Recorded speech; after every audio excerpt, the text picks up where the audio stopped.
REF, we have learned that how can we calculate REF and RREF for a given matrix A, and what is the main tool here? The main tool to obtain both of these forms is elementary row operations. We have learned 3 types of elementary row operations, and I hope in have you done LU, PLU in 106? LU decomposition you have done? Yes or no? LU decomposition in CDA 106. Yes, sir. Hmm? Yes, sir.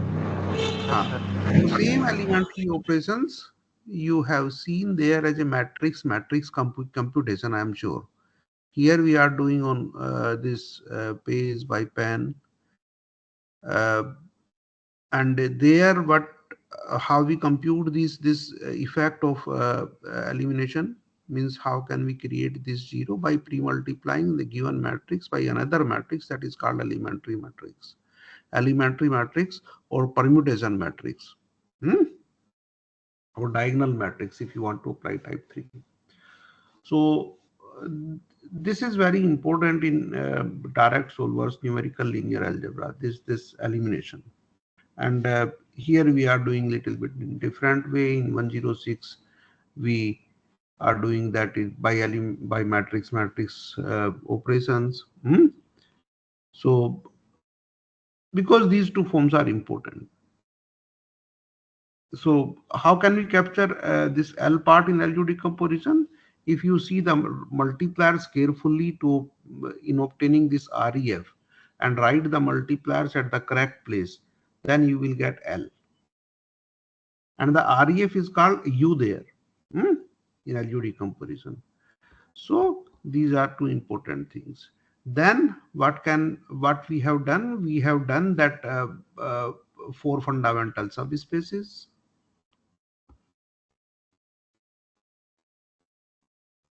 For fundamental subspaces, we have learned that how can we find uh, a basis for row space, column space, and null space. We have spent enough time on this topic, and then what we have started solution theory for solution of AX is equal to B. We have seen by using REF and by using the rank concept of a matrix, we have seen how to claim that set is Li or LD. This we have done. So in theory of solution of AX is equal to B, what we have seen that this system AX is equal to B, there are 3 possibilities, either no solution, unique solution, or infinitely many solution. No solution means rank of A is not equal to rank of A augmented B. Solution means B belongs to column space of A, or the same statement can be. So I hope I have here. So this we have done. So no solution means rank of A is not equal to rank of A augmented B, or equivalently B does not belong to column space of A. Solution exists means B belongs to column space of A, and rank of A is equal to rank of. These are equivalent statements. Rank of A is equal to rank of A augmented B. What is the meaning of this statement? If you augment A, means A के अंदर आपने एक column और बढ़ाया और वो column B है, तो रैंक इक्वल होनी चाहिए. ये एडिशन जो है ये रैंक नहीं बढ़ाएगा, बढ़ा क्या रहे हो column. That means what? B is in the column space of A. Both statements are same. Okay. और यूनिक सोल्यूशन कब होगा? जब नल स्पेस आपका 0 होगा. नल स्पेस यदि मैट्रिक्स का है तो सोल्यूशन यूनिक नहीं होगा.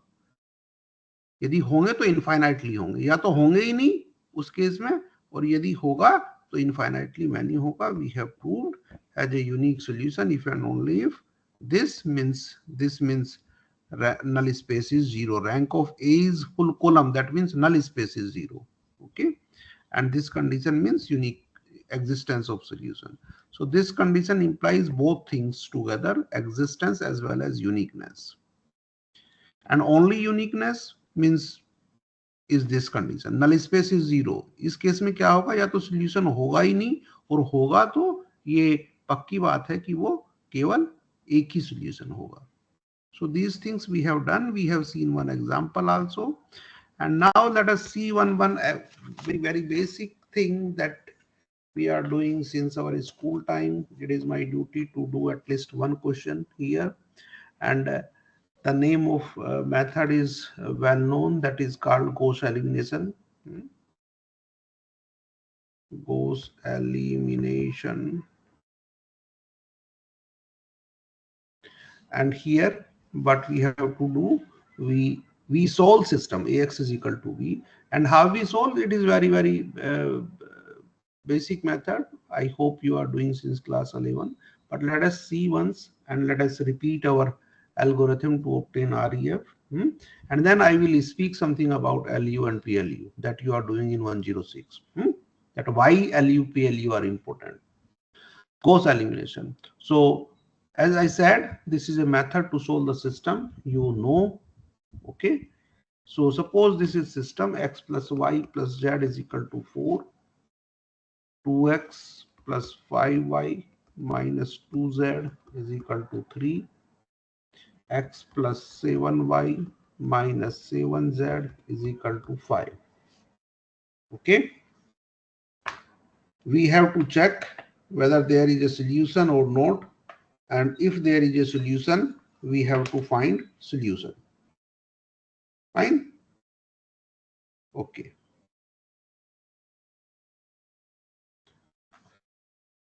So we have to check whether there is a solution or not, and if there is a solution, then find the solution. So what is the procedure? Start with A augmented B. इस matrix से आपको start करना है. ए क्या है बोलिए बेटा, column wise बोलना है. पहला कॉलम बोलिए. तो you have to see this as Ax is equal to B. So what is A matrix? So first column 1 2 1. Good. Second column 1 5 7. Third column 1 to 1 7. minus 2 minus 7. So 1 2 1 1 5 7 1 minus 2 minus 7 and augment A by 4 3 5. ठीक है, ये जो है हमारा A augment B हुआ. अब इसका क्या करना है, हमको REF निकालना है. सिंपल पिवोट है, कोई पार्शियल पिवोटिंग नहीं करनी, सिंपल REF निकालना है थ्योरी के लिए. That is sufficient. यहाँ पे 0 होगा, यहाँ पे अगला क्या होगा. So multiplier to create this 0 is -2. Entry to be eliminated divided by pivot. Don't forget the algorithm, remember. And the same thing you are doing in 106 in LUPLU. But how you are capturing these multipliers somewhere, okay, and then revert the sign, you will get L. I hope Juhi has explained all these things.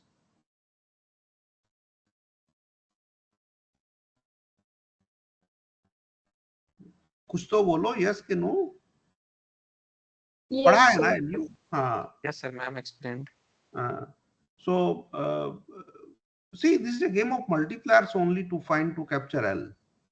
आपको multipliers जो हैं वो अच्छे तरीके से कहीं रखने हैं मेमोरी में कंप्यूटर की, वही L बनाएंगे. और यू तो ये है ही जो REF हम यहाँ पे बना रहे हैं. So 0 and then next entry will be 3, then here it will be -4 and here it will be -5. यहाँ पे 0 6 -6 and then 9, sorry 2.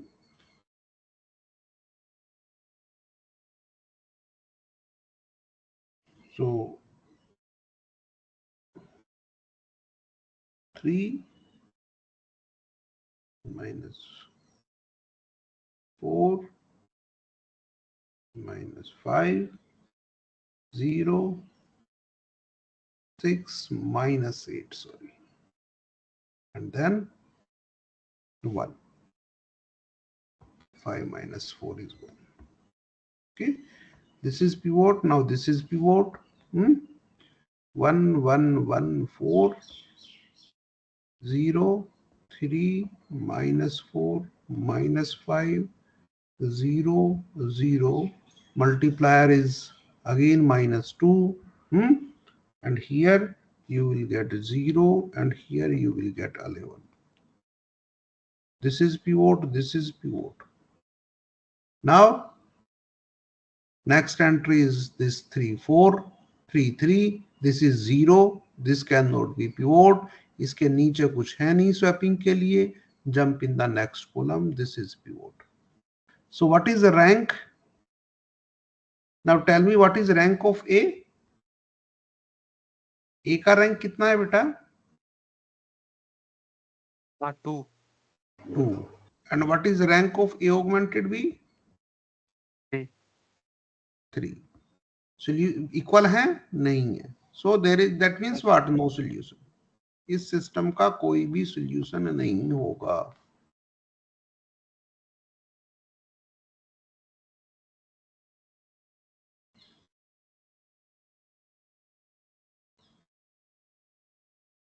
Clear? Excuse me, sir. Yes, सब ठीक है? कोई क्वेश्चन?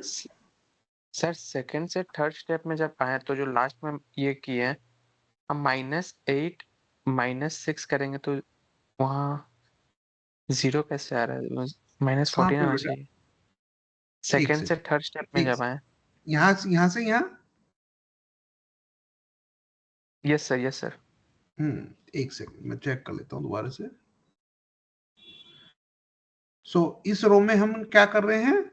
-2 का मल्टीप्लाई कर रहे हैं और ऐड कर रहे हैं इधर इस रो में. सो यहाँ पे क्या हुआ? -6 और 6 कितना हुआ? 0. यहाँ पे -2 का ऐड कर रहे हैं बेटा. -2 का मल्टीप्लीकेशन, सॉरी, -2 मल्टीप्लाई से थर्ड में कर रहे हैं सर, फर्स्ट से थर्ड में नहीं कर रहे हैं. फर्स्ट से थर्ड में क्यों करेंगे बाबू? फर्स्ट से थर्ड में क्यों करेंगे? अच्छा, पिवोट से फर्स्ट से थर्ड के लिए तो ये 0 बनाया ना. अभी हम यहाँ पे 0 बना रहे हैं. तो पिवोट क्या है? पिवोट तो हमारा ये है ना. सर समझ गए सर. पिवोट तो ये है. ले रहे सर. ठीक है, ठीक है सर.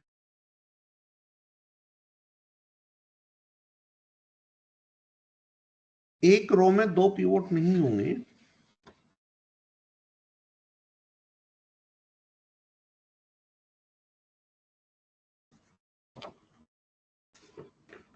अच्छा बेटे, इस वाले एग्जांपल, सेम वाले एग्जांपल में बताइए कि सिस्टम का नल स्पेस होगा कि नहीं होगा?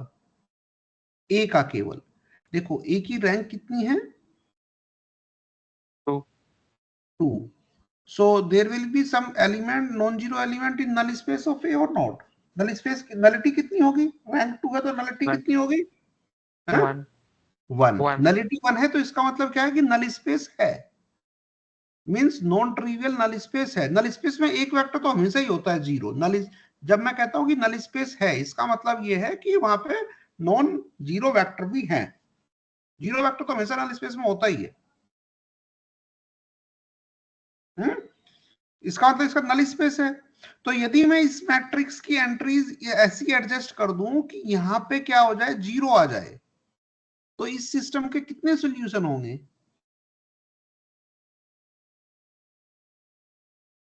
इसी मैट्रिक्स को मैं ऐसे कर दूं कि यहां पे 0 आ जाए, तब तो rank of A is equal to rank of A augmented B हो जाएगा. लेकिन उस केस में सॉल्यूशन कितने होंगे? यूनिक होगा कि इनफाइनाइटली मैनी? यूनिक हो जाएगा. क्यों हो जाएगा यूनिक? यूनिक के लिए क्या चाहिए? यूनिक के लिए क्या चाहिए?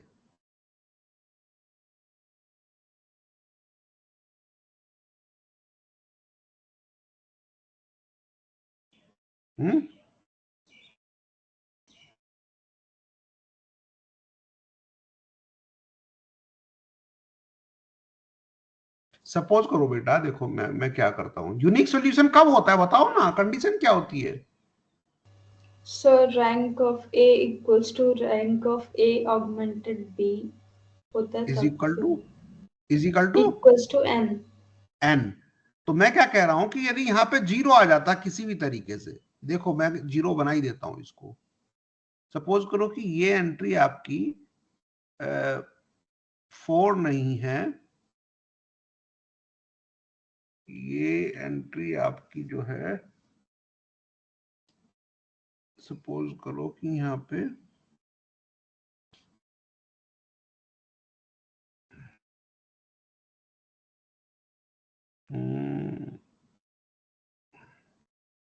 इस 3 की जगह है आपका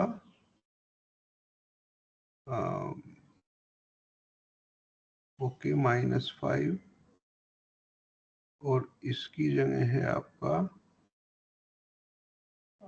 सपोज करो कि इसकी जगह 4 ही आ गया, 4 रख दिया हमने यहाँ, ठीक है।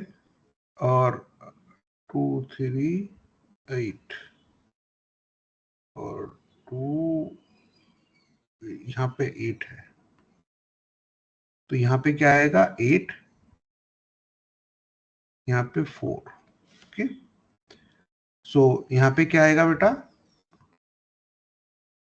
सपोज करो यहाँ पे 8 है 3 की जगह, तो यहाँ पे क्या आएगा, 2 का मल्टीप्लाई कर रहे हो फर्स्ट रो में और -2 का और ऐड कर रहे हो नीचे, तो यहाँ पे 0 आ जाएगा। Yes sir 0। यहाँ पे क्या आएगा 0, और अभी यहाँ पे क्या आ जाएगा 0, और यहाँ पे भी 0। ये मैं कह रहा था, सपोज ये केस होता, तो अभी रैंक ऑफ ए कितनी है इस रेड केस में, रैंक ऑफ ए कितनी है 2, and what is the rank of A augmented B, वो भी 2, और पूरे मैट्रिक्स की रैंक देखो कितने पिवोट हैं, अभी भी तो नहीं है। लेकिन एन क्या है इस सिस्टम में, एन क्या है इस सिस्टम में, इस सिस्टम में एन क्या है, नंबर ऑफ कॉलम्स कितने हैं ए के 3, so this is equal to this, लेकिन ये तो इसके इक्वल नहीं है। सो सॉल्यूशन है, what is the condition for existence, rank of A is equal to rank of A augmented B. तो सॉल्यूशन तो है, लेकिन सॉल्यूशन यूनिक नहीं होगा, और ये हमको दिख भी रहा है, सॉल्यूशन यूनिक नहीं होगा क्योंकि ए के प्रत्येक कॉलम में आपका पिवोट नहीं है।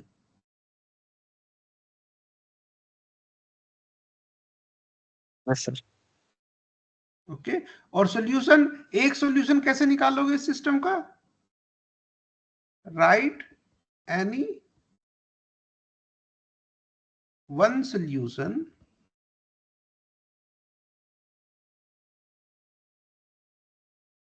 कोई भी एक सॉल्यूशन कैसे निकालोगे बेटे सिस्टम का, सर बाकी दो को 0 रख लेंगे 1 निकलेगा। बाकी दो को किसको 0 लिख लोगे,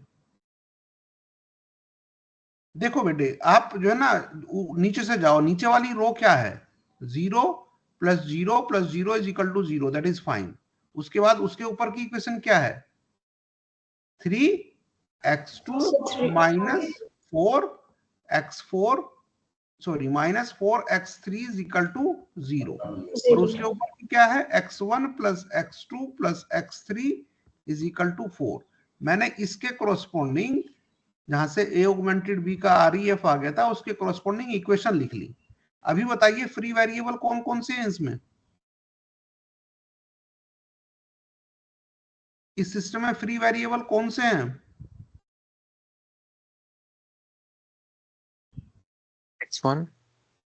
x1 फ्री क्यों होगा बेटा, क्योंकि वो x1 और x2 तो पिवोट है ना, देखो पिवोट कौन कौन से कॉलम में है, पिवोट 3 है और 1 है।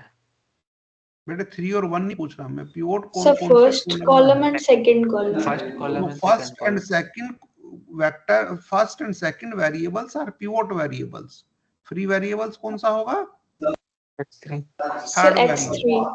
हाँ, तो जब इस सिस्टम का एक सॉल्यूशन निकालते हैं, नल स्पेस की बात नहीं कर रहा बेटे मैं, जब सिस्टम का एक सॉल्यूशन निकालते हैं तो फ्री वेरिएबल को 0 रख दो। और अभी इक्वेशन आ गई आपकी 3x2 is equal to put free variable 0, क्योंकि उसको तो मानना ही है, कुछ भी मान सकते हैं। नल स्पेस के केस में 0 इसलिए नहीं मानते थे फ्री वेरिएबल को, क्योंकि वहां पे हमको 0 सोल्यूशन नहीं चाहिए। यहां पे मान सकते हैं क्योंकि हमको तो कोई भी एक सोल्यूशन चाहिए। So 3x2 is equal to this and what is x1 plus x2 is equal to 4। अब ये बचे हमारे पास इक्वेशन। अब इन दो इक्वेशन से वैल्यू निकाल लो। x2 की वैल्यू क्या आई? 0 और x1 की वैल्यू क्या आई? 4। तो कंप्लीट सॉल्यूशन क्या हुआ आपका? पूरा सॉल्यूशन क्या हुआ? x is equal to x1 4, x2 0 और x3 भी 0 जो हमने माना था, इज अ सॉल्यूशन। देख लो रख के a इंटू ये वेक्टर जो है आपका b आ रहा है कि नहीं आ रहा है? तो एक यस आ रहा है ना। 4 इसमें मल्टीप्लाई करनी है हमको 4 0 0 की। इसका मतलब 4 टाइम ये कॉलम प्लस 0 टाइम ये कॉलम प्लस 0 टाइम ये कॉलम, आपका क्या हुआ? 4 8 4 4 8 4। इसलिए एक सॉल्यूशन आ गया हमारा। अब इस सिस्टम के कितने सॉल्यूशन है टोटल? Infinitely many, remember. तो इनफाइनाइटली मैनी सॉल्यूशन कैसे लिखोगे? क्या बताया था आपको? Solution set. सॉल्यूशन सेट, कोई भी एक सॉल्यूशन निकाल लीजिए, कोई भी एक सॉल्यूशन निकाल लीजिए। हमने एक सॉल्यूशन निकाल लिया और इसमें क्या करना है? इसमें क्या करना है? कोई भी वेक्टर ले लीजिए नल स्पेस का, नल स्पेस का कोई भी वेक्टर ले लीजिए और इसमें वो मल्टीप्लाई कर दीजिए किसी भी नंबर से। देखिए बेटा, ये एक सॉल्यूशन है तो ये भी सॉल्यूशन होगा। क्यों? क्योंकि इसके ऊपर आप ए ऑपरेट कीजिए, इसके ऊपर आप ए ऑपरेट कीजिए। What I am saying Babu, since 4 0 0 is a solution,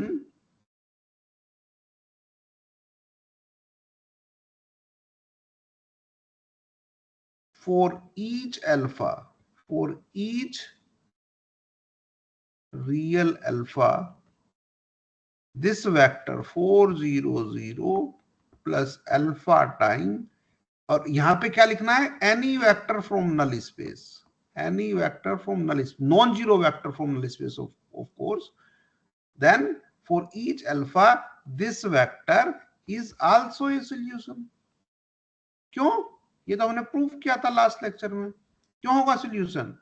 देखो इस पूरे के ऊपर ए ऑपरेट करो, 4 0 0 plus alpha times A vector in null space. इस पूरे वेक्टर के ऊपर आप ए ऑपरेट करो तो क्या आएगा? A times 4 0 0 plus alpha times A of vector in null space. अब बेटा ये क्या है? ए टाइम्स 4 0 0 क्या था? क्योंकि 4 0 0 तो सोल्यूशन है, सो 4 8 4 हुआ। यही राइट हैंड साइड हुई ना, ये 4 8 4। और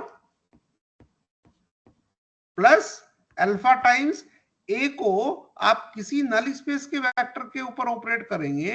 if you are multiplying A with any vector in the null space of A, what you will obtain? क्या मिलेगा आपको?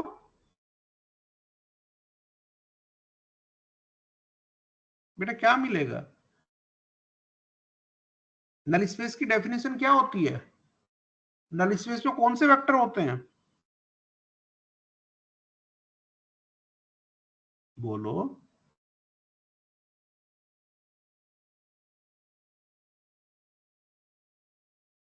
बोलो, गलत होगा तो मैं बताऊंगा ना।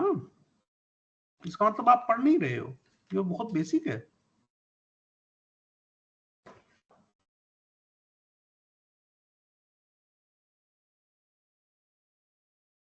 सर बता दीजिए प्लीज।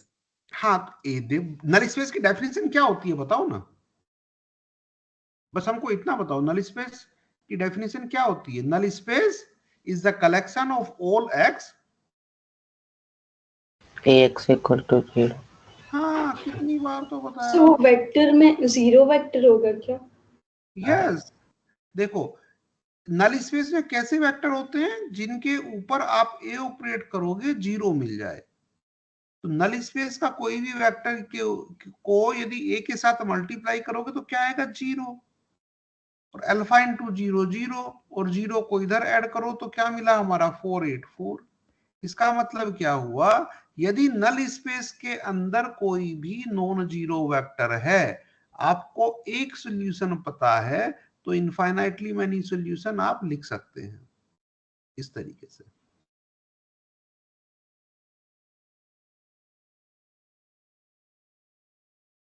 क्या करना है आपको? एक सॉल्यूशन निकालना है और क्या लिख देना है? Plus alpha times any vector in null space. और इस वाले एग्जांपल में नल स्पेस होगा ही होगा। क्यों? क्योंकि आपका यहां से ध्यान से देखो, ए की आरईएफ में दो ही को पिवोट है, मतलब कि रैंक 2 है। रैंक 2 है तो नलिटी 1 होगी, नलिटी 1 है तो रैंक इसके नल स्पेस में नॉन जीरो वेक्टर्स होंगे।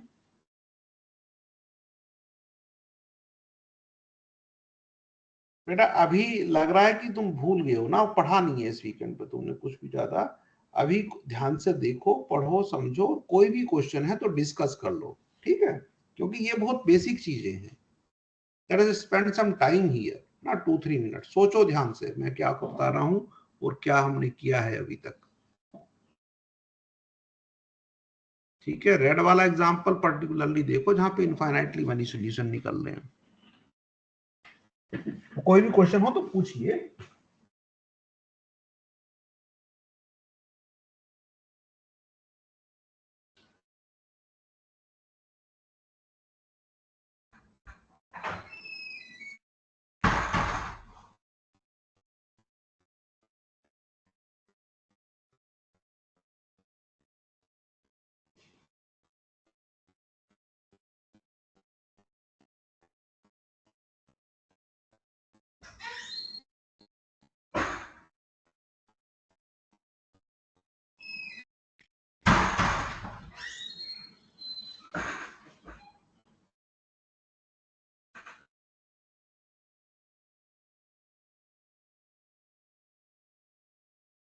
पूछिए बेटा, कोई भी क्वेश्चन हो तो।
एक एग्जांपल और करते हैं।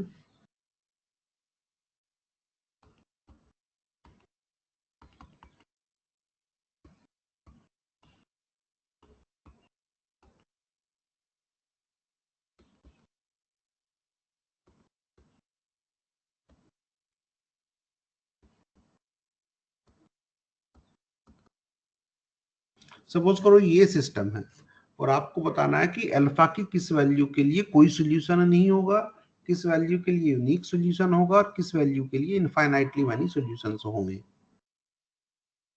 तो कहां से स्टार्ट करना है हमको ए ऑगमेंटेड बी से। ए क्या है? फर्स्ट रो ए का 1 1 -1, second row 2 3 lambda, third row 1 lambda 3, and what you will write in augmented part b 1 3 2। ठीक है, एलिमिनेशन स्टार्ट कीजिए। 1 1 -1 1, यहाँ पे 0। मल्टीप्लायर क्या है? What is multiplier? बोलिए बेटा। -2 -2 को -2 फर्स्ट रो, हाँ -2 को फर्स्ट रो में मल्टीप्लाई कर रहे हैं और सेकंड रो में ऐड कर रहे हैं। तो यहाँ पे क्या आएगा? 1 एंड देन लैम्डा प्लस 2 और 1। क्लियर? अभी यहाँ पे 0। अभी मल्टीप्लायर क्या है?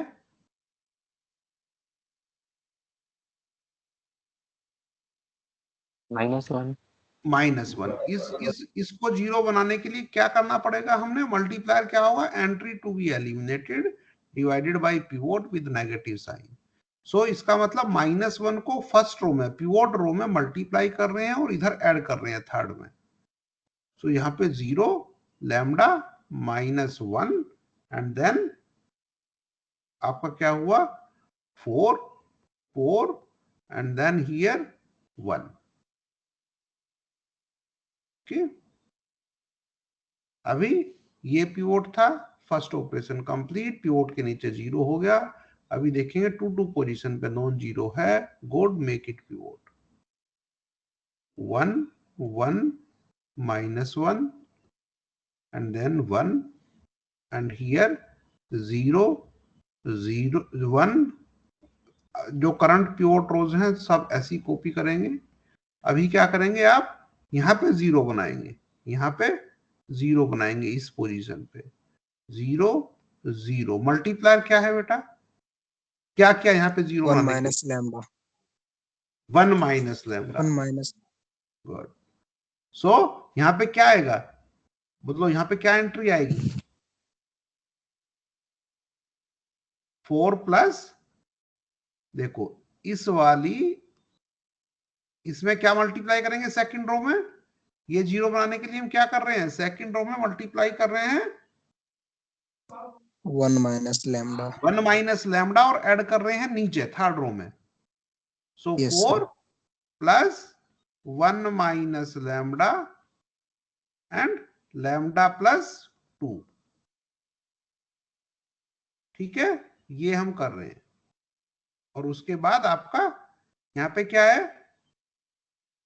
यहाँ पे क्या आएगा बेटा? 1 माइनस 1 प्लस 1 - लैम्डा।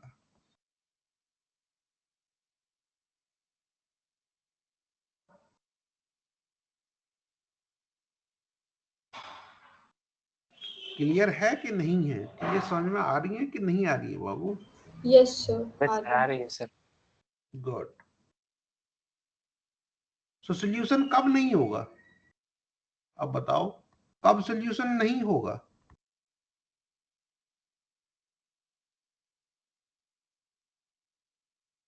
सॉल्यूशन कब नहीं होगा? सपोज सर करो जब इनको थोड़ा सिंप्लीफाई कर लो। Sir, सपोज करो rank कि of ये A less वैल्यू ए है। than rank of सुनो, ये वैल्यू ए है और ये वैल्यू बी है। सपोज करो कि ये ए है और ये बी है, ठीक है? तो ए और बी को थोड़ा सा सिंप्लीफाई कर लो। ए को क्या, ए क्या है हमारा? ए को हम कैसे लिख सकते हैं? ए क्या है? ए क्या आएगा बाबू? सर सॉल्यूशन 4 का क्या आएगा 6 minus lambda square minus 4 minus lambda 4 अब यहाँ पे भी कर लेते हैं 4 प्लस क्या आएगा यहाँ पे 1 का लैम्डा मल्टीप्लाई करो lambda plus 2 minus lambda square minus 2 lambda. ठीक है, तो क्या आएगा 4 क्या आएगा 4 प्लस माइनस लैम्डा एंड ये हुआ 6 4 प्लस 2 6 माइनस लैम्डा स्क्वायर।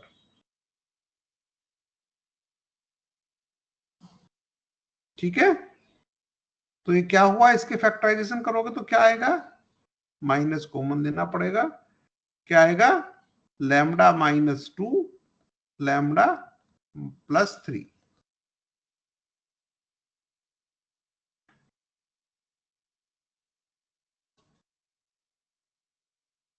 ठीक है, यस Yes, सर sir. और b की वैल्यू क्या है,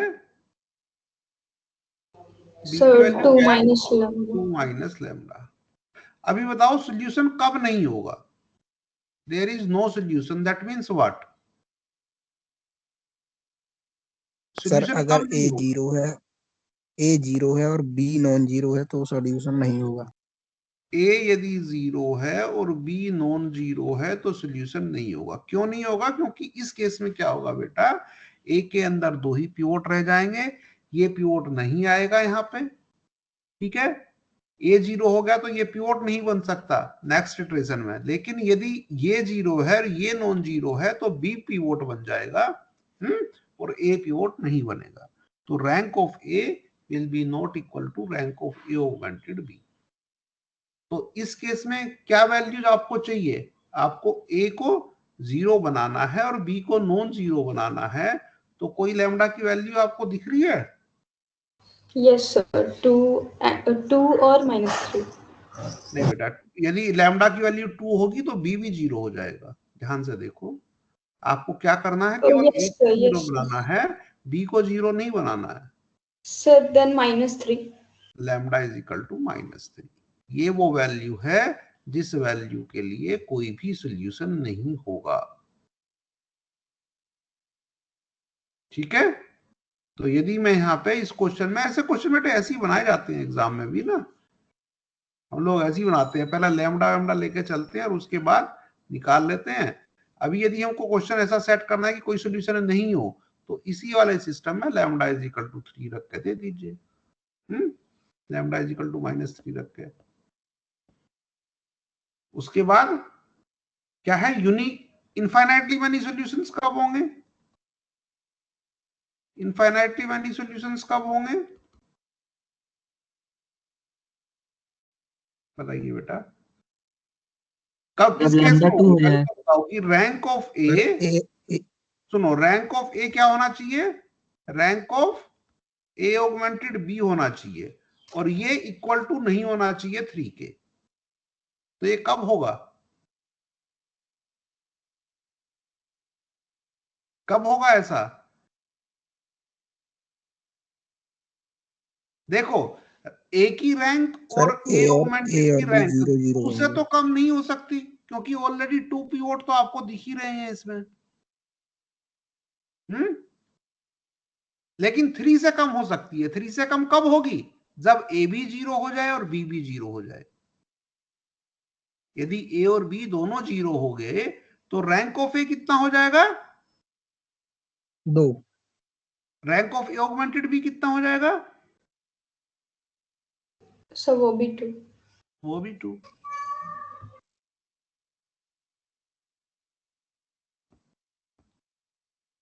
ये वाला केस सेटिस्फाई हो जाएगा। तो ऐसा कब होगा, किस वैल्यू के लिए होगा, लैम्डा इज इक्वल टू ऐसा, हाँ lambda is equal to 2, Yes, sir. Lambda is equal to Lambda 2 is के 2. लिए ए भी 0 हो जाएगा और बी भी 0 हो जाएगा। अभी यूनिक सॉल्यूशन कब होगा, सिस्टम का यूनिक, और बेटे ये इनफाइनाइटली मैनी निकालेंगे कैसे? अभी मैं फिर आऊंगा। लैम्डा इज इक्वल टू 2 यदि हमने ले लिया इस क्वेश्चन में तो क्या होगा? लैम्डा इज इक्वल टू 2 यदि हमने ले लिया तो इनफाइनाइटली मैनी सॉल्यूशंस हो जाएंगे, ठीक है। और यूनिक सॉल्यूशन कब होगा बेटे? यूनिक सॉल्यूशन कब होगा? Rank of A is equal to rank of augmented B is equal to 3। ये का केस कब होगा कि लैम्डा की वैल्यू क्या नहीं होना चाहिए? 2 नहीं होनी चाहिए, और लैम्डा की वैल्यू क्या नहीं होनी चाहिए? -3 -3 नहीं होनी चाहिए। बाकी सब वैल्यूज के लिए यूनिक सॉल्यूशन होंगे, बाकी सब वैल्यू के लिए ये यूनिक सॉल्यूशन मिल जाएगा।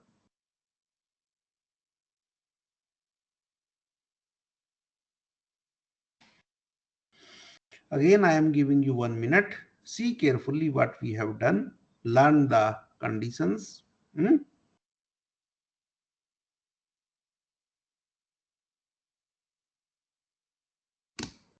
और यही काम वहां पे एलयू डिकम्पोजिशन के साथ करते हैं, ठीक है।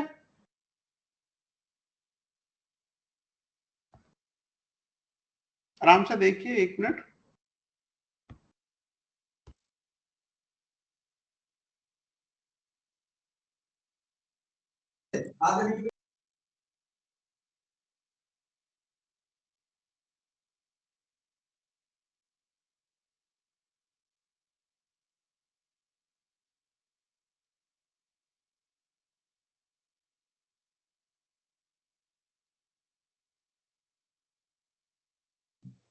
सर RREF और REF नॉन स्क्वायर मैट्रिक्स के लिए भी होता है? सबके लिए होता है। नॉन स्क्वायर के लिए तो हमने किया था 2-3 लेक्चर में कंटिन्यूअसली। नॉन स्क्वायर के लिए मैंने बताया था कि कैसे होता है।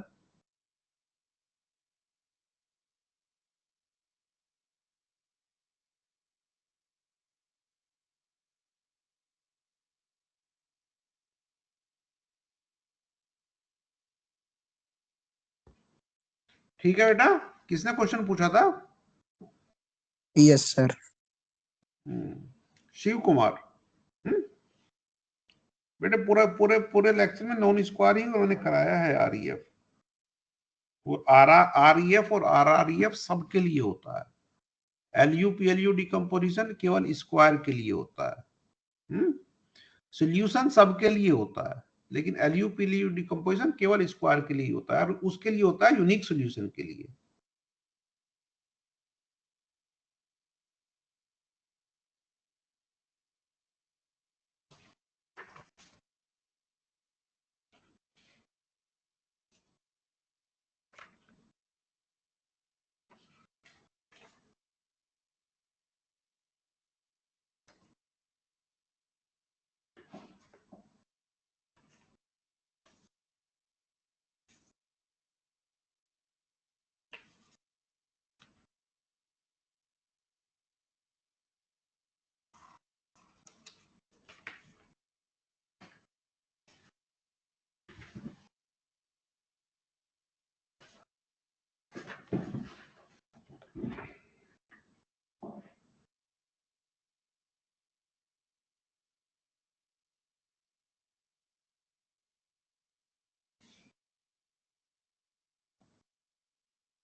एग्जाम्पल,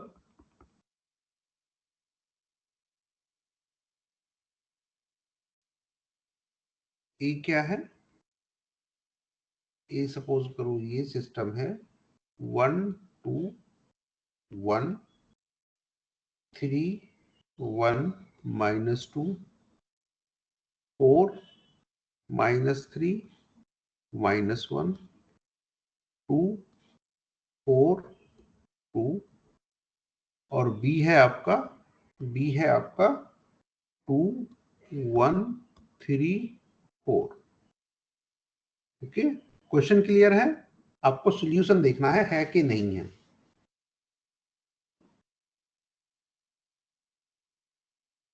और यदि है तो निकालना है। स्टार्ट करो।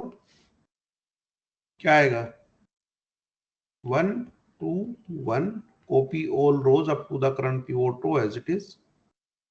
यहाँ पे 0 बनाओ, क्या आएगा -5, then -5, then -5. What we have done? We multiplier is -3, row number 1 में -3 का मल्टीप्लाई किया और सेकंड रो में ऐड कर दिया।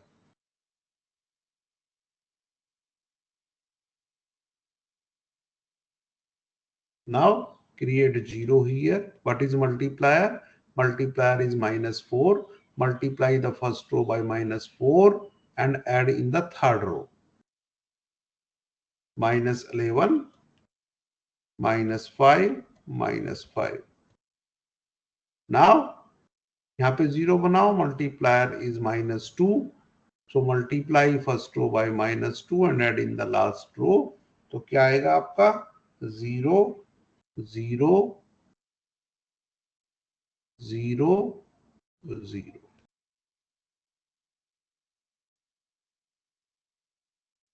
ठीक है, क्लियर? Yes sir. अभी मल्टीप्लायर, अभी पिवोट किसको बनाएंगे? इसको 2 2 पोजीशन।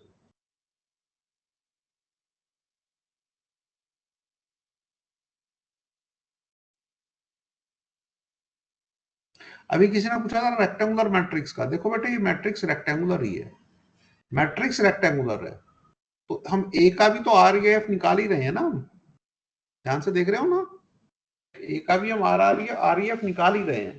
तो आर एफ और आर आर एफ सबके लिए जो है ना, सबके लिए जो है ना वो होते हैं, वैलिड होते हैं। ठीक है, ये दोनों फॉर्म सबके लिए वैलिड होती है, आर एफ और आर एफ। एक सेकेंड सर।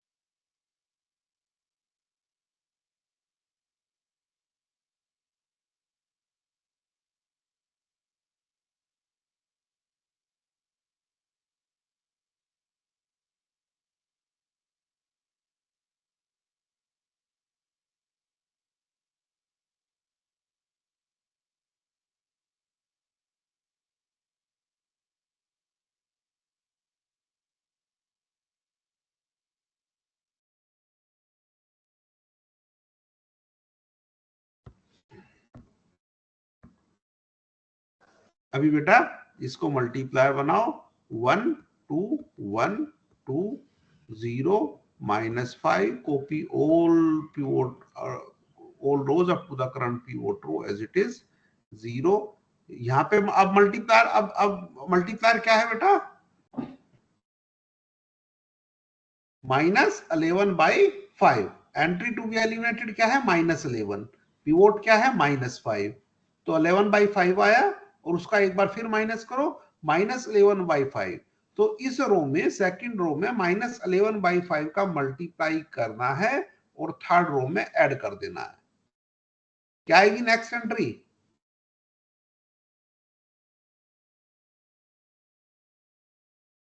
नेक्स्ट एंट्री क्या आएगी? -16। ध्यान से देखो बेटा, सेकंड रो 6 में आपको माइनस क्या? 6 और यहाँ पे भी 6 0 0 0 0। ये हुआ, ये हुआ, ये हुआ। अब 6 मल्टीप्लायर है, इसके नीचे 0 है ही, खत्म। अभी 4 4 यहाँ पे ऑलरेडी 0 पड़ा हुआ है, मल्टी ये पिवोट हो नहीं सकता। अभी बताइए रैंक ऑफ ए कितना है? देखो बेटा, एक जिसने भी वो क्वेश्चन पूछा था कि रेक्टेंगुलर मैट्रिक्स का हो सकता है कि नहीं हो सकता है, ये जो है ना पूरा का पूरा, ये जो पूरी है, ये एक ही आरईएफ है और एक कैसा है? Rectangular matrix. शिवम ठीक है ना? शिवम ने पूछा था ना?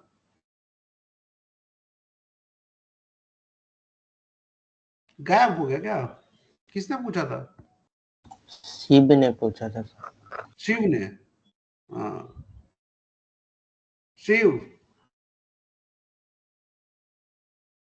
यही प्रॉब्लम है तुम लोगों की। चलिए, so now tell me what is rank of A?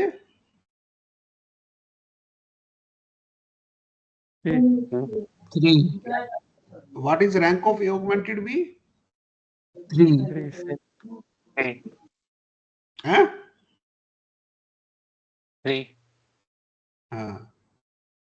What is N? N means number of columns, number of variables. Three. Huh? 3. Sir, 4. Sorry, sir. 3. 3. 3. हाँ, A augmented B नहीं देखो बेटा, केवल A देखो। Yes, sir. Yes, sir. Yes. हाँ, सब equal है तो यूनिक सॉल्यूशन होगा। यूनिक सॉल्यूशन होगा ना। और सॉल्यूशन निकालेंगे कैसे? सॉल्यूशन निकालने के लिए जो हम कीवर्ड यूज करते हैं ना बेटे, वो करते हैं बैक सब्स्टिट्यूशन। हमेशा बैक सब्स्टिट्यूशन, ये जो है मैडम ने भी पढ़ाया होगा, जूही मैडम ने ना। बैक सब्स्टिट्यूशन, बैक सब्स्टिट्यूशन में करते क्या है, आप नीचे से इक्वेशन देखते हैं और ऊपर तक जाते हैं। सबसे नीचे की इक्वेशन क्या है, देखिए ध्यान से देखिए, सबसे नीचे की इक्वेशन क्या है? 6x3 = 6। सबसे नीचे की इक्वेशन तो बेटा है 0 time x1 plus 0 time x2 plus 0 time x3 is equal to 0। तो 0 रोज को नहीं देखना है क्योंकि वो 0 इज इक्वल टू 0 ही है। उसके बाद क्या है बेटा, उससे ऊपर की यहां से इक्वेशन बताइए मुझको। 6x3 = 6। 6x3 is equal to 6। इसका मतलब x3 की वैल्यू निकल जाएगी आपकी। x3 कितना हुआ? 1। बैक सब्स्टिट्यूशन का मतलब होता है नीचे से वैल्यू निकालते चले जाओ और ऊपर रखते चले जाओ। उसके बाद क्या equation I? -5x2 -5x3 equal to -5। तो यहां से x2 की वैल्यू निकल जाएगी। x2 की वैल्यू कितनी आई? अब x3 की वैल्यू यहां पर रखिए, इसी को बैक सब्स्टिट्यूशन बोलते हैं कि पीछे वाले की बाद वाले वेरिएबल की वैल्यू रख सकते हो तुम। तो यहाँ पे क्या आया? यहाँ पे ये आया 1। सो क्या आया? -5x2 is equal to 0। So x2 is equal to 0। और उसके बाद ऊपर की इक्वेशन देखिए, वो क्या है? x1 plus 2 times x2 plus x3 equal to 2। यहाँ से आपकी x1 की वैल्यू निकल जाएगी। x1 की वैल्यू क्या है? x2 की वैल्यू रखिए 0, x3 की वैल्यू रखिए 1। सो x1 इज इक्वल टू 1। तो कंप्लीट सॉल्यूशन क्या आया? सॉल्यूशन क्या है आपका? Solution is 101। ये सॉल्यूशन आपका आया है। चेक भी कर लीजिए, गलती तो नहीं होगी। इसका मतलब 101 सॉल्यूशन है, तो इसका मतलब क्या है? क्या कह रहा है ये कि इस कॉलम को, फर्स्ट कॉलम को और थर्ड कॉलम को यदि आप ऐड कर दोगे तो ये वेक्टर मिलना चाहिए। क्या ऐसा हो रहा है? 1 time first column plus 1 time third column must be equal to B. क्या ऐसा हो रहा है? पहले और थर्ड कॉलम को ए के ऐड करने से क्या आपको बी मिल रहा है? यस, मिल तो रहा है, दिख तो रहा है। Yes, sir. Yes, sir. Yes, sir.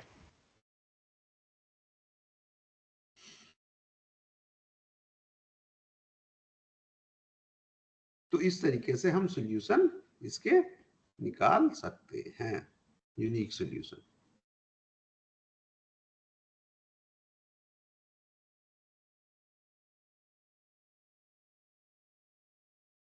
Infinitely many solution कैसे निकालते हैं, समझ में आ गया था ना?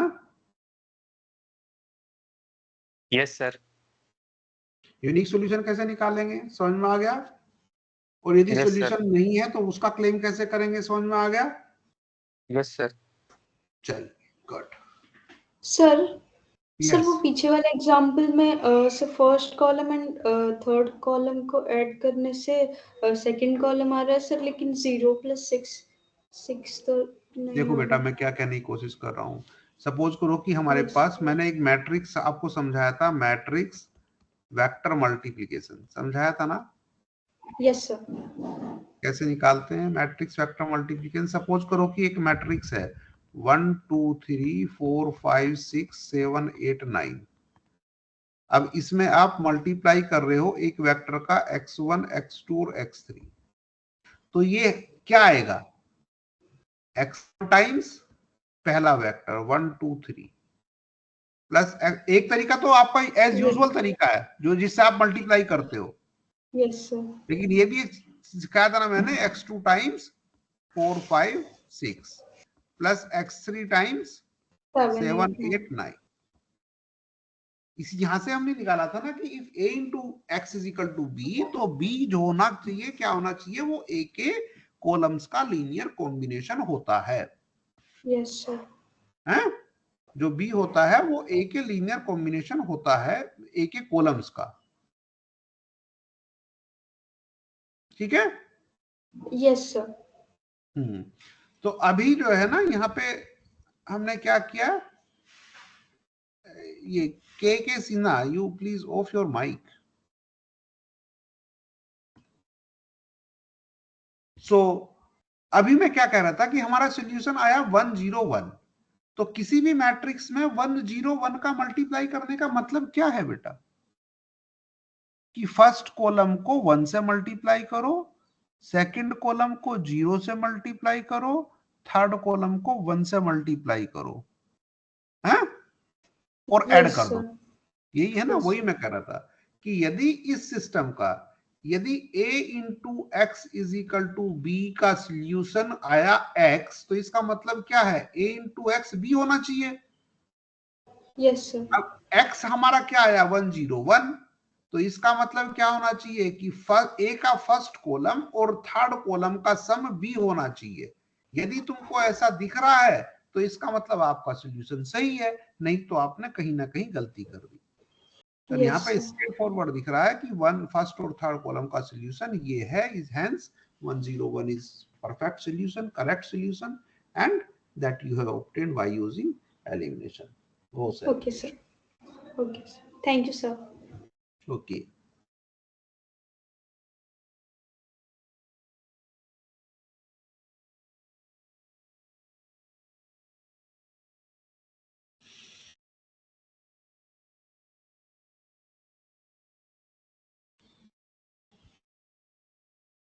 देखिए बेटा, जब हम सॉल्यूशन निकालते हैं ना, तो गॉस एलिमिनेशन क्या कहता है, कि गॉस एलिमिनेशन कहता है कि आपको केवल आरईएफ का सफिशिएंट है, ए ऑगमेंटेड बी की, आरईएफ से काम चल जाएगा यूनिक सॉल्यूशन के केस में भी। ठीक है, लेकिन यदि सिस्टम स्क्वायर है, okay, so if, so what Gauss elimination, from Gauss elimination, from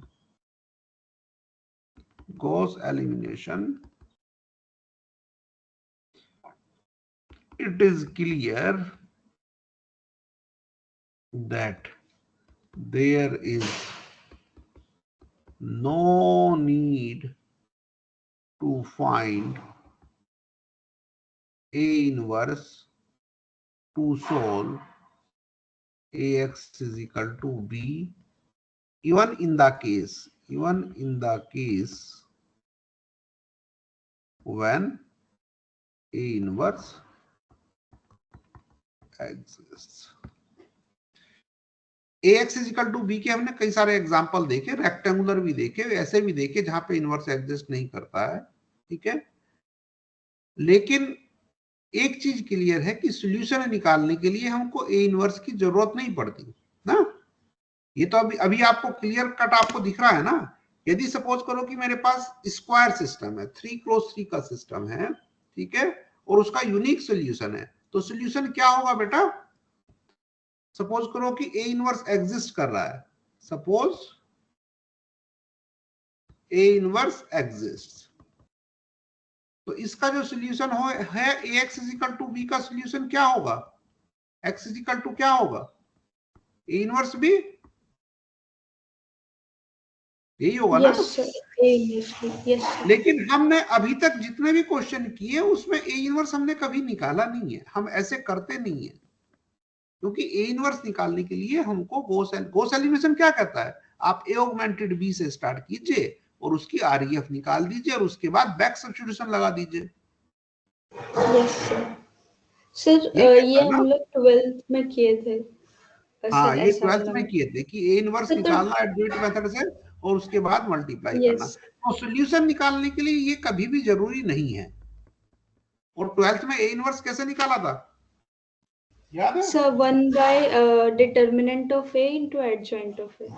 हाँ, अब एडजॉइंट निकालने के लिए क्या करते हैं, याद है? बताओ जरा। गुड, ये मेरा सर काम ही कर दिया तुम याद लोगों है सर, याद है लेकिन बहुत ने। यार लॉन्ग मेथड। हाँ, वो क्या करते थे, देखो यदि वन वन एंट्री का वो निकालना है आपको, तो वन पहला कॉलम पहली रो छोड़ते थे और बाकी सारा का डिटरमिनेंट निकालते थे। Yes sir, yes sir.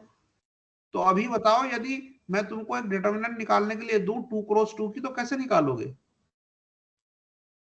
2x2 matrix है, उसकी डिटरमिनेंट कैसे निकाल लोगे?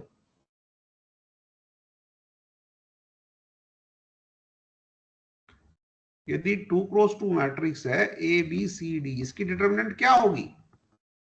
इसका मल्टीप्लाई करो, इसका मल्टीप्लाई करो, A B into cross D C minus B AD into minus C. B cross AD C. Minus. ठीक है, यही होगा ना?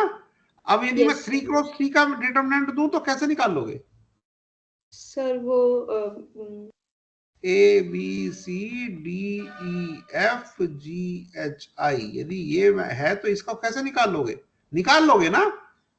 यस पहले यस सर, ए निकाल लिखते लेंगे। हैं। A into yes sir, E I minus H minus F F J minus हाँ, B into D I minus G F plus C good. Into sir D H minus G E.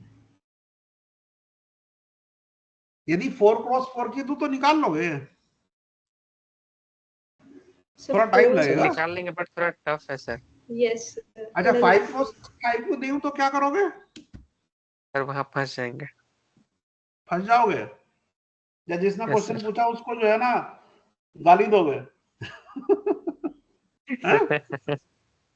Sir जब कहोगे कि ये sir method क्या question पूछ रहे हैं, पागल हो गए क्या, दिमाग चल गया क्या? ऐसे बोलोगे ना? और सेम चीज तुम्हारा कंप्यूटर भी बोलेगा, यदि 10x10 या 15x15 की दे दी, 20x20 की दे दी है, 25x25 का डिटरमिनेंट कंप्यूटर निकाल ही नहीं पाएगा, हाथ जोड़ लेगा, होगी कि भाई साहब ऐसे क्वेश्चन नहीं पूछो हमसे। आप लोग तो 4x4 में जोड़ लेंगे। हाँ, बस सर। डिटरमिनेंट निकालने में समय लगता है, कंप्यूटर को भी समय लगता है। यदि आपको n×n की डिटरमिनेंट की वैल्यू निकालनी है तो पता है लगभग कितने मैथमेटिकल ऑपरेशन करने पड़ेंगे, मतलब कि आपको मैथमेटिकल ऑपरेशन मैं सारे काउंट कर रहा हूं, plus minus multiplication division, n×n की डिटरमिनेंट निकालने के लिए आपको कितने मैथमेटिकल ऑपरेशन लगाने होंगे? लगभग फैक्टोरियल n।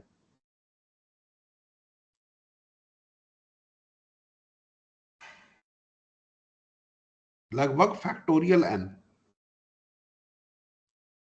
और फैक्टोरियल n बहुत बड़ा नंबर होता है, यदि n बड़ा हो तो फैक्टोरियल n बहुत बड़ा होगा।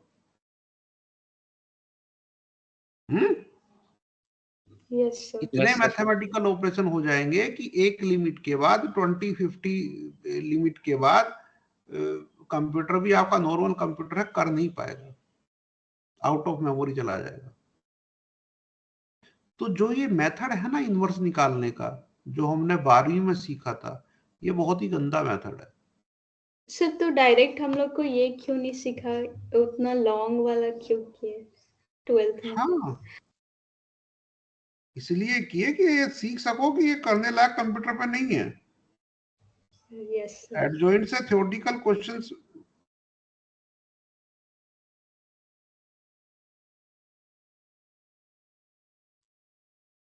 ठीक है। सबसे अच्छा काम आप लोगों को सिखाया गया था कक्षा 6 में। 5 और 6 में एलिमिनेशन। उसके Yes, बाद sir. कंफ्यूज किया गया और बाकी अब वापस लौट के वहीं आ गए, एलिमिनेशन ही कर रहे हैं। Yes sir.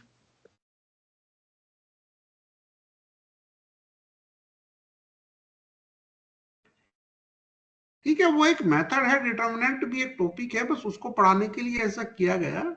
उसके अपने जो है एडजॉइंट के अपने बेनिफिट्स होंगे थ्योरी में, लेकिन कंप्यूटेशन उसका नहीं करते हैं कभी भी। कभी भी डिटर्मिनेंट हमको निकालते ही नहीं है इस तरीके से। डिटर्मिनेंट यदि हमको निकालनी भी है तो क्या करेंगे, एलिमिनेशन से। डिटर्मिनेंट निकालते थे तो ऐसे ही निकालते थे ना, एक तरीका याद है आपको 10+2 में, या कभी अगर जेई की तैयारी करी हो, कैसे निकालते हैं डिटर्मिनेंट?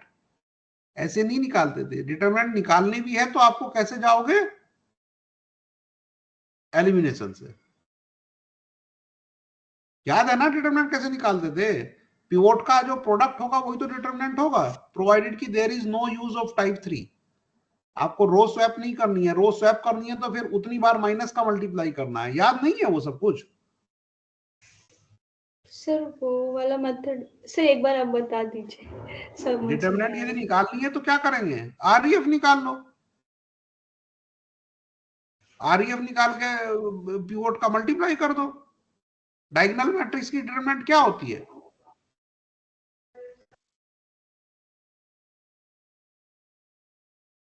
डायगोनल मैट्रिक्स की डिटरमिनेंट क्या होगी?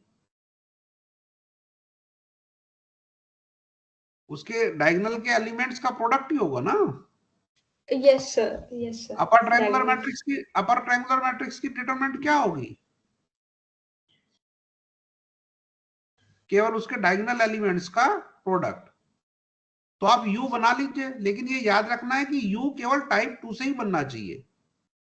जैसे हम बना रहे हैं, यदि आपने कहीं भी किसी रो में मल्टीप्लाई किया, मींस टाइप 3 लगाया, या आपने रो स्वैप करी, तो डिटरमिनेंट चेंज हो जाएगा। रो ऑपरेशंस वैलिड है लेकिन डिटरमिनेंट चेंज हो जाता है। यदि किसी मैट्रिक्स के पूरी रो में आपने 2 से मल्टीप्लाई कर दिया तो डिटरमिनेंट में कितने का मल्टीप्लाई होगा? 2 raised to the power n। Yes sir, 2 raised to the power n। और यदि आपने दो रो स्वैप कर दी कहीं भी डिटरमिनेंट निकालने में एक मैट्रिक्स की, तो डिटरमिनेंट में क्या चेंज आएगा? जो पहले की डिटरमिनेंट थी उसका माइनस देना पड़ेगा। तो ये चीज याद रखनी है उसमें। लेकिन एक चीज बताओ, आपको हर एक एलिमेंट के कोरस्पोंडिंग एक डिटरमिनेंट मिलेगी। आपने डिटरमिनेंट एलिमिनेशन से निकाल भी लिया, सपोज करो, ये एक्सपेंशन मेथड से नहीं निकाला, लेकिन it is a tough job. Finding adjoint means what? If you are trying to find adjoint of a matrix of order 4, उसका मतलब क्या है कि आपको यदि 4 ऑर्डर है, सपोज 3x3 ऑर्डर है, आपको कितनी डिटरमिनेंट निकालनी पड़ी? 2x2 की कितनी डिटरमिनेंट निकालनी पड़ी आपको? 9।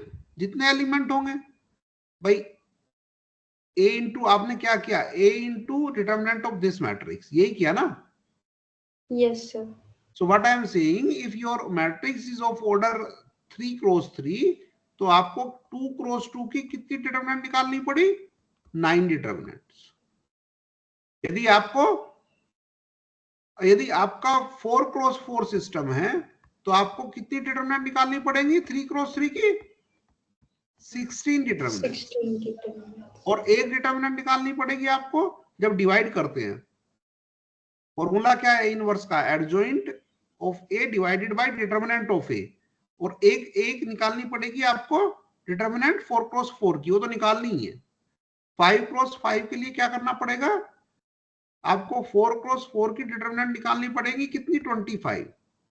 यदि आप एलिमिनेशन से निकाल भी पा रहे हैं तो आपको बहुत ज्यादा काम करना पड़ेगा। 25 डिटरमिनेंट्स की वैल्यू निकालनी पड़ेगी 4x4 की।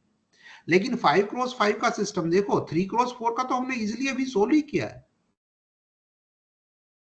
4x3 का सिस्टम तो हमने अभी सोल्व ही किया है। 5x5 का सिस्टम सोल्व करने के लिए तुमको इतनी मेहनत की जरूरत ही नहीं है। तो किसने कहा कि इनवर्स निकालो?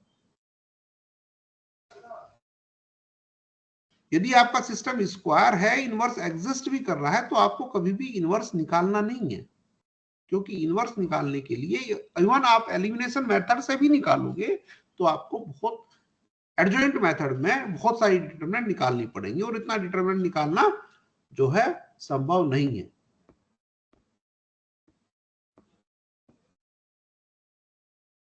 ठीक है?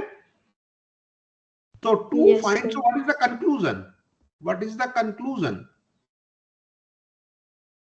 Conclusion is never find A inverse by adjoint formula। कभी भी नहीं इनका निकालना है आपको, ए इनवर्स एडजॉइंट से कभी भी नहीं निकालना है। और दूसरा कंक्लूजन क्या है? दूसरा कंक्लूजन क्या है? दूसरा conclusion, there is no need of A inverse to solve A x is equal to B. A x is equal to B को सोल्व करने के लिए ए इनवर्स की जरूरत ही नहीं है। हम क्या करेंगे, ए ऑगमेंटेड बी से स्टार्ट करेंगे और इसका आर आर एफ निकाल लेंगे। दो चीजें बेटा हमेशा याद रखो, never find A inverse by adjoint formula, और दूसरा ए इनवर्स निकालना ही क्यों है, जरूरत ही नहीं है हमको, यदि सॉल्यूशन की बात कर रहे हैं। लेकिन फिर भी कुछ ऐसी एप्लीकेशंस हो सकती हैं जहां पे आपको ए इनवर्स की जरूरत ही पड़े, या आपका टीचर आपको जबरदस्ती निकलवाए कि नहीं मुझको कोई मतलब नहीं है, सॉल्यूशन हो चाहे नहीं हो, मुझको तो ए इनवर्स चाहिए चाहिए। जैसे बच्चे जिद कर लेते हैं ना कभी कभी, नहीं नहीं मैं तो ए इनवर्स निकालूंगा ही निकालूंगा।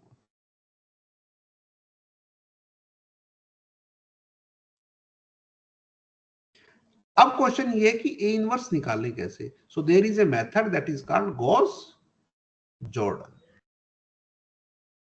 गॉस जॉर्डन नाम का एक मेथड है, और वो कैसे करते हैं बेटा, यदि कोई भी आपका सिस्टम है, यदि कोई भी आपका मैट्रिक्स है, तो ए लिखते हैं और इधर क्या लिखते हैं, आई, आइडेंटिटी। और इसको कन्वर्ट किस चीज में कर देते हैं बेटा, इधर कब तक और ऑपरेशन करेंगे, जब तक कि ए का आर आर ई एफ नहीं आ जाता। ए का आर आर ई एफ नहीं आर आर ई एफ, और इधर एक मैट्रिक्स आ जाएगा ऑगमेंटेड पार्ट में B. If R R E F is identity, that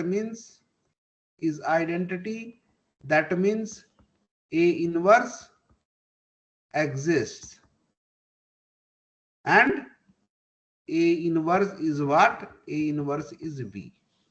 ये याद रखो, this is Gauss Jordan. Gauss Jordan क्या कहता है, यदि हमको ए इनवर्स निकालना भी है, पहली बात तो जरूरत नहीं है सॉल्यूशन के लिए एटलीस्ट, ठीक है। दूसरा, एडजॉइंट मेथड से तो निकालना ही निकालना नहीं है, लेकिन फिर भी यदि आपको कहीं ए इनवर्स की जरूरत पड़ने लगे तो आप कैसे निकालेंगे, गॉस जॉर्डन से। और गॉस जॉर्डन क्या कहता है कि ए को हम ऑगमेंट करेंगे आई से, और कहां तक रो ऑपरेशन लगाएंगे, जब तक कि हमको ए की आर आर ई एफ नहीं मिल जाती। यदि ए की R R E F identity है तो ए इनवर्स एग्जिस्ट करेगा, और ए इनवर्स क्या क्या होगा, जो इधर आएगा, इधर जो मैट्रिक्स आएगा।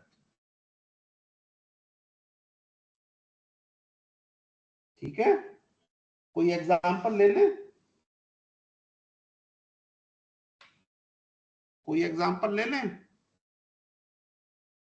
Yes, sir. गुड।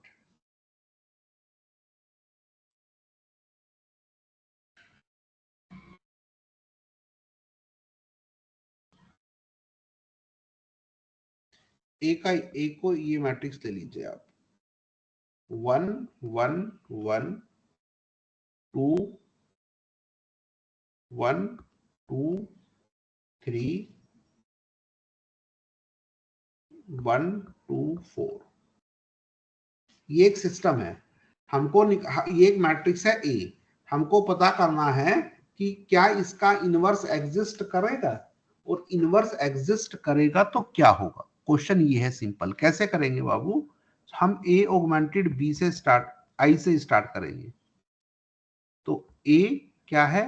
1 1 1 1 2 3 1 2 4, और यहाँ पे आई आइडेंटिटी मैट्रिक्स को ऑगमेंट करेंगे।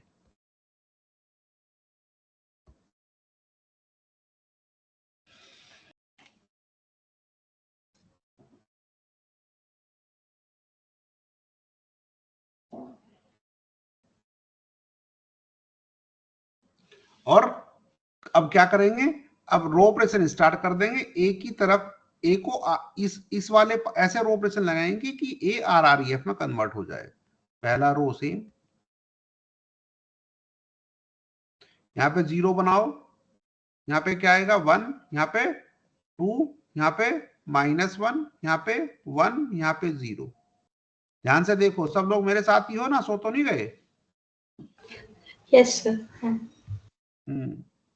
गुड। ये ठीक है।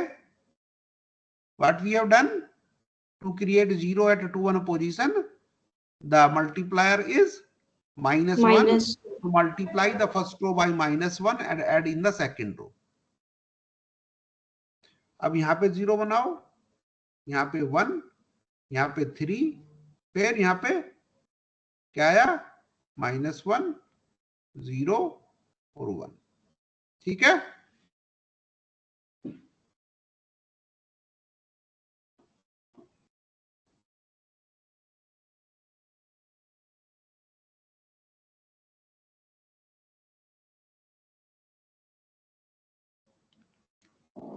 अभी क्या है बेटा? अगर कैलकुलेशन गलत हो तो बता देना, मेरी कैलकुलेशन कमजोर है।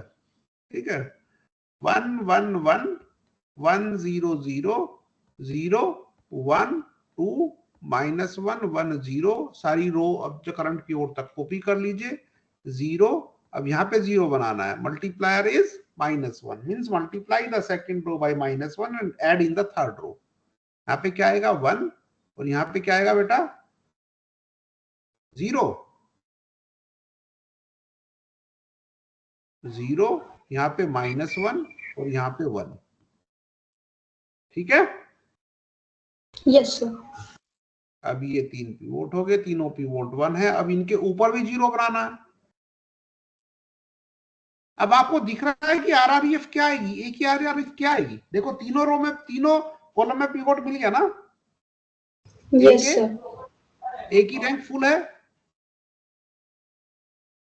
ए 3 क्रॉस 3 का है, यस सर। सारे कॉलम में पिवोट है। अब पिवोट के ऊपर भी 0 बनाना है आरआरईएफ के लिए। तो क्या आएगी आरआरईएफ? ए की आइडेंटिटी आएगी ना, क्योंकि हमको भी यहाँ पे भी 0 क्रिएट करना है। आरईएफ तक की बात नहीं कर रहा हूं मैं, आरआरईएफ तक की। हाँ सर, तो आइडेंटिटी मैट्रिक्स होगा। आइडेंटिटी मैट्रिक्स आएगा।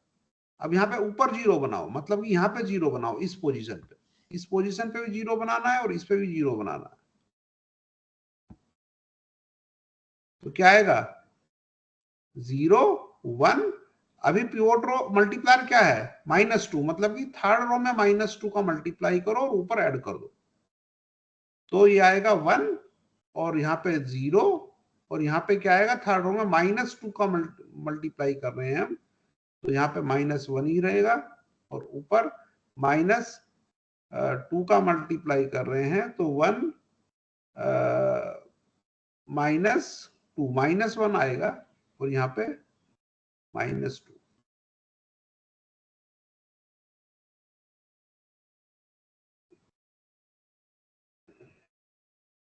यहाँ पे क्या आएगा? 3 आएगा। एक बार चेक करो बेटा, इस रो में मल्टीप्लाई करो -2 से और ऐड कर दो सेकंड रो में।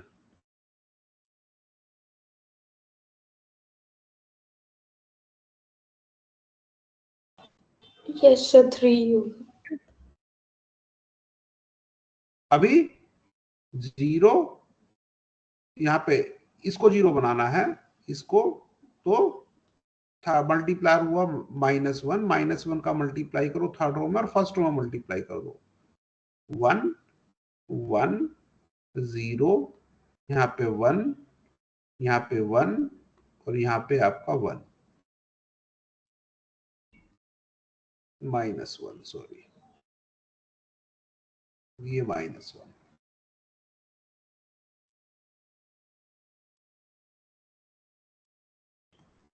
अभी इसको 0 बनाना है इस वाली एंट्री को तो copy all rows up to the current pivot row same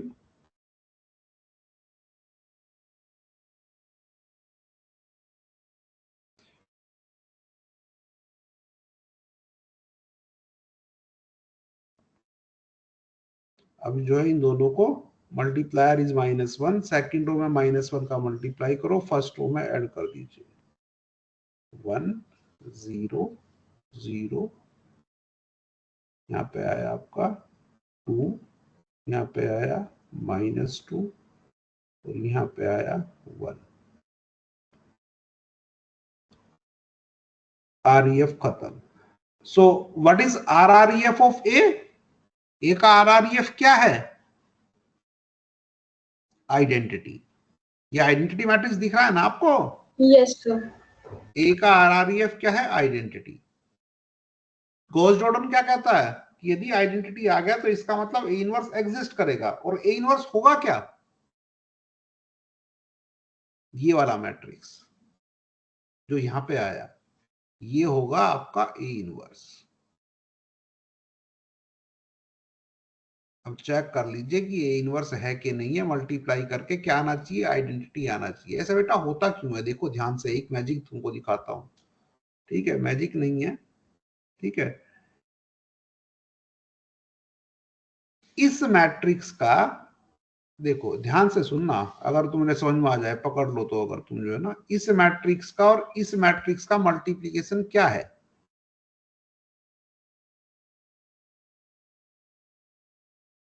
question clear हुआ कि नहीं हुआ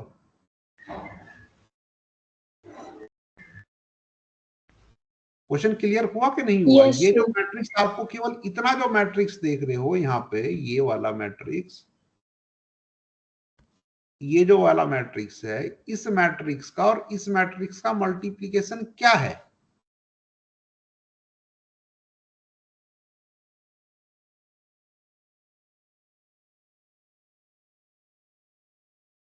बेटा क्या है यही तो है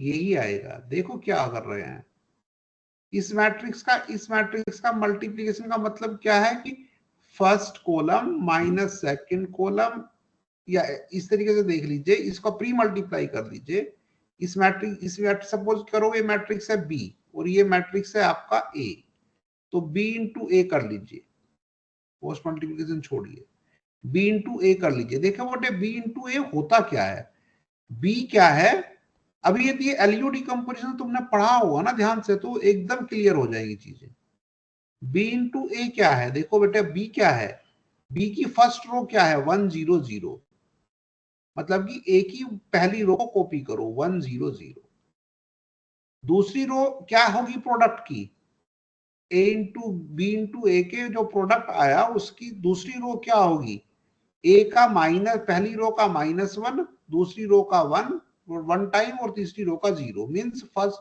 -1 times first row plus 1 time second row plus 0 time third row ये एक्चुअली एलिमिनेशन ही है एलिमिनेशन ही कर रहे हैं कुछ नहीं कर रहे मतलब कि you have to multiply first row by -1 and second row by 1 and 0 और ये तो क्या ही है हमने यहां से यहां आने के लिए क्या किया है फर्स्ट रो में -1 से मल्टीप्लाई किया सेकंड रो में ऐड कर दिया थर्ड रो से हमें कोई मतलब नहीं है फिर हमने क्या किया फर्स्ट रो को मैं -1 से मल्टीप्लाई किया थर्ड रो में 1 से मल्टीप्लाई किया और 0 कर दिया यही तुम कर ही रहे हैं एलिमिनेशन में तो b इंटू ए एक्चुअली क्या होगा बेटा ये मैट्रिक्स होगा Yes, इसी sir. इसी तरीके से ये मैट्रिक्स और इस मैट्रिक्स का जो मल्टीप्लाई होगा वो ये होगा ठीक है गॉस एलिमिनेशन गॉस जॉर्डन का कोई जादू नहीं है you are recording your multipliers in appropriate manner. इसलिए इस मैट्रिक्स का और ओरिजिनल मैट्रिक्स का मल्टीप्लिकेशन क्या होगा, ये होगा। और यदि दो मैट्रिक्स का मल्टीप्लिकेशन आइडेंटिटी है तो इसका मतलब क्या है, यदि ए में हम ऐसा मैट्रिक्स बी प्री मल्टीप्लाई कर रहे हैं कि आइडेंटिटी आ जाए, तो इसका मतलब बी क्या है, उसका इनवर्स। Yes sir. ठीक है, हो सकता है कहीं कैलकुलेशन थोड़ा बहुत गलत हो गई हो बेटा, ठीक है, क्योंकि ये क्वेश्चन मैं रैंडमली उठाया है, नोट से नहीं उठाया है, इसलिए जो है क्या है कि please check the calculation once more, but I think method must be clear to everyone. What we have to do in Gauss-Jordan?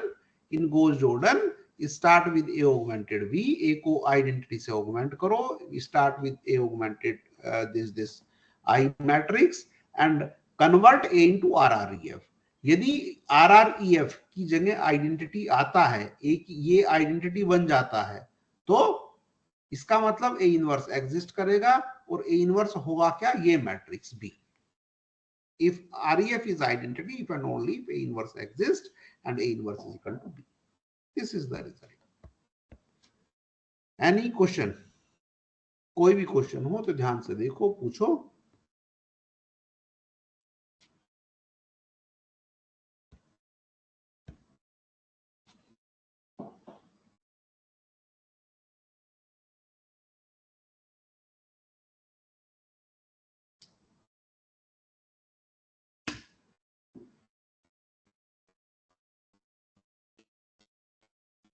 Question नहीं है तो ठीक है बेटा, मेहनत करो, पढ़ो, रिकॉर्डिंग सुनो दोबारा से, और जो है आप अभी मिलते हैं थर्सडे को।